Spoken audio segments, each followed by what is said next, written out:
Yeah, there's some good footy to look forward to, but there's some rugby league news to get to right now. Melbourne Storm fullback Ryan Papenhuyzen was sensational last week against the Rabbitohs. My old mate James Super writes today on foxsports.com.au that the Storm are desperate to extend Papenhuyzen's stay in Melbourne, but there's a small matter that needs settling first. Hoops, fill us in. What do they need to do, the Storm, to keep the Pap? Well, you might be able to fill us in even more so, Ben, because it involves one of your great mates in Craig Bellamy, right. The supercoach. Yep. Signed until the end of this season with the Melbourne Storm.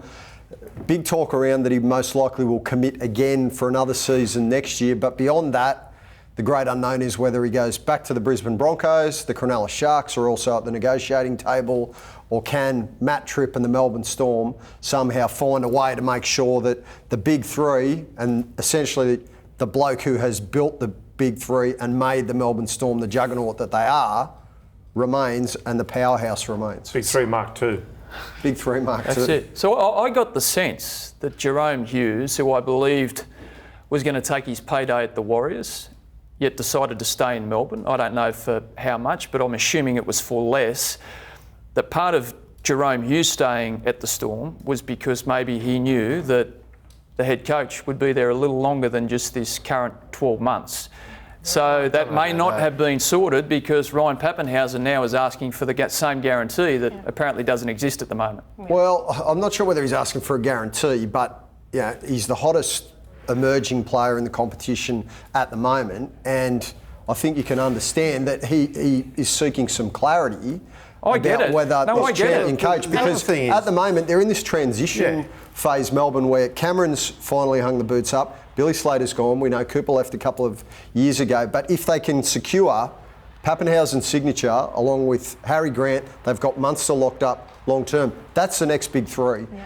But Craig's crucial. He's not looking for a guarantee that Bellamy's going to be there, but your decision-making changes with, to Hoops' point, clarity, whether he will be there or not. You will be more willing to stay in Melbourne if Craig Bellamy is going to be involved. Your point last night, also what you asked for might change in terms of remuneration. 100%. Because good players will stay at good clubs to play under good coaches for less money. At the end of the day, Craig Bellamy's not going to be there forever though, and Papenhuyzen's there this year and next year. So if Craig stays on for one more year, which is apparently, as you say, speaking to people in Melbourne today, plan A is for Melbourne to keep him there for one more year. And it does as a head coach. As a head coach, and that Craig's tune has changed since late last year when he was quite content to have this as his last year as coach. So they're hopeful that he will re-sign and stay there one more year. And then beyond that, if that doesn't work, plan B is that Craig is the coaching director there, and that he will install whoever the new coach is. So they're not about to go out and sign a new coach.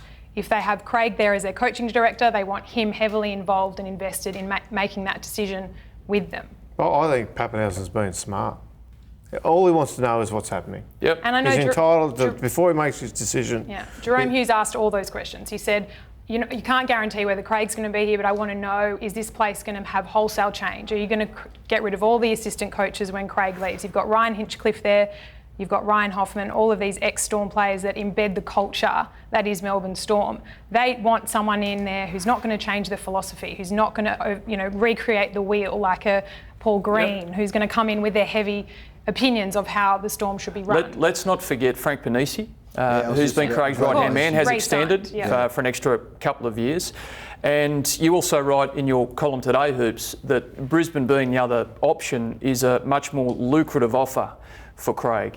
Now, the smart play here from the Storm, going back to your point, is that, look, if there's a sizable gap between what Melbourne are offering, Craig Bellamy is a coaching director to stay on for an extended term, and what Brisbane are offering, if you keep Bellamy in Melbourne, if you don't go all the way to meeting the $1 million, but get close, that money you pay Craig Bellamy, you could potentially save on your roster. Would that be fair? No, because you're still spending $9 million in your roster. You're still spending your salary cap. You'll just have better players. Better players. Spent on. Yeah. Better players. And they might take a pay cut to stay with Craig Bellamy. They might stay at the club. You're still spending salary cap, though. Which means you get more quality across the board. You've got to keep a better squad. Yeah. It's a big call in terms of, I reckon it's the biggest call in the game at the moment, Craig's next decision, because if he leaves, then it's no lay down misère, but there is a risk that perhaps this solid foundation that Melbourne has turned into a complete juggernaut and appears, you disagree, and appears rubber stamp roll gold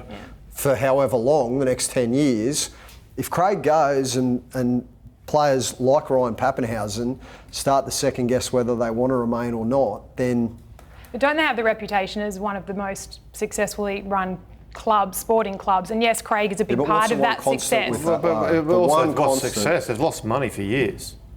But as an the reputation well, they've won 3 premierships. Yeah. But they lost year after year after year. They ran out of loss. Yeah, but they're not the Lone Rangers. There's plenty of clubs. I get that, but you're talking about success and what constitutes a successful club. That's part of it. The staple of Melbourne's success has been Craig Bellamy. He has been he's the glue. The one thing I'll say about who Melbourne, turned them into the juggernaut and the powerhouse. And yes, he's had great players, but he's also helped nurture those players throughout various stages every of their club careers. that goes through a period of success, the culture is driven by the coach. And cultures come and go with coaches. And a coach will leave a club and take it to a new club.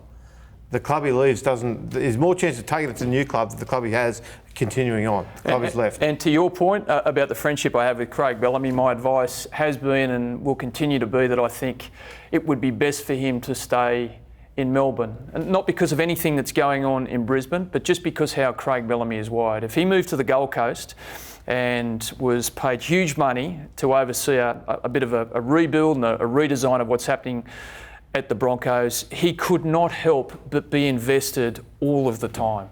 He's only an hour down the road, whereas Melbourne at the moment isn't struggling. They're well run. There's good people there that he knows that he could move himself to the Gold Coast, have that distance, and then almost mentor the next coach and some of the senior players in a way that will give him that sense of release from the day-to-day grind of being a head coach.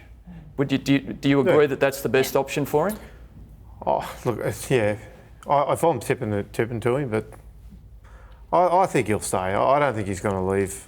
I really don't. I think he's going to stay in Melbourne for the rest of his career. Well, I thought that too, but then the more calls that I made today, I think he'll definitely be there next season, most likely as the head coach. Beyond that, gee, the Broncos offers a massive offer. It's a big, big offer. Yeah. I know how good he is. Of course. Yeah.